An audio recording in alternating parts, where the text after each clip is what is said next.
Hello, my name is Anton Carnes. I'm a worker or employee of North Carolina Central University. I'm here to answer some questions about the state of the black male. Okay.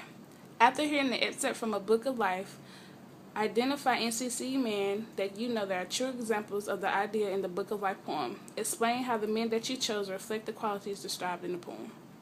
I want to talk about, I guess, in general, since I don't know any particular. I do know some young men who are carrying themselves, I would say, accordingly, or normal, whatever normal may be to you. There's some that are striving to do better because they have been given opportunities that maybe their parents haven't received. That is a higher education. But then there's some that are, I think, just going through the motions. That are not serious about this opportunity, this great opportunity they've been given. Also, I go back and, as young men as a whole, based on society, the single family. There needs to be like a new parent class for parents who have new kids. At universities, especially at HBCU'S, there should be new men classes, I guess, how to teach them, how to act on campus, off campus, how to treat people, if it's women, their mothers, adults. I think that's lacking. I think we have to help embrace them and teach them, although not of course in an academic setting, but in life settings. So that's the life skills going to help you get those jobs and other skills you're going to need to progress throughout life. All right.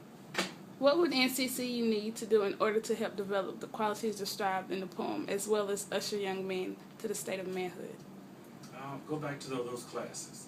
I know we do have Centennial Scholar program here on campus, but I don't think that's, it's not a mandatory. I think there should be maybe a mandatory type of class. I know there's a freshman orientation classes.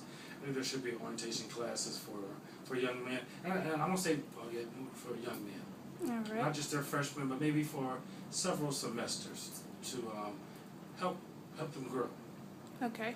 Would you consider NCCU a school that helps build young men to amplify the skills and attributes the Book of Life describes as a great school? I'm going to say yes. I'm going to go back to the Centennial Scholars Program that they are showing different guys, different aspects as far as dressing, the part for interviews, giving them the tools as far as clothing to help them out, the ones that may not be able to afford it.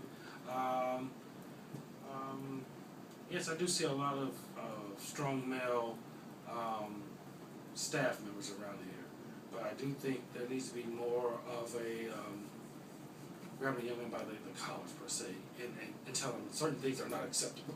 I think that's what we're failing them. I'll go back to the baggy pants. That shouldn't be allowed, and it should be, male teachers, female teachers, faculty staff, pulling young men, telling them that's not appropriate. All right. What are your expectations of men of color at NCCU? I have great expectations for them, what they should do. And it goes back to Martin Luther King.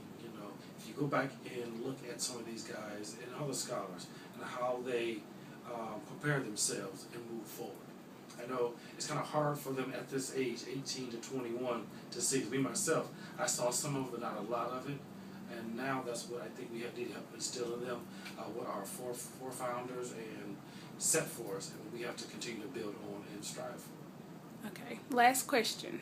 Are there characteristics of men of color at HBCU'S that distinguish them from other men? Yes and no. Like I said, the baggy pants, you can see that driving down the street in the neighborhoods. So there's a lot of that going on campus. But on the flip side, there's a lot of positive guys that you do see dressed the part. They're dressing with the suits, the ties, the shirts, and very nice presentations that they're making. Also, of course, number one is being in school. They are in school. They are making an effort.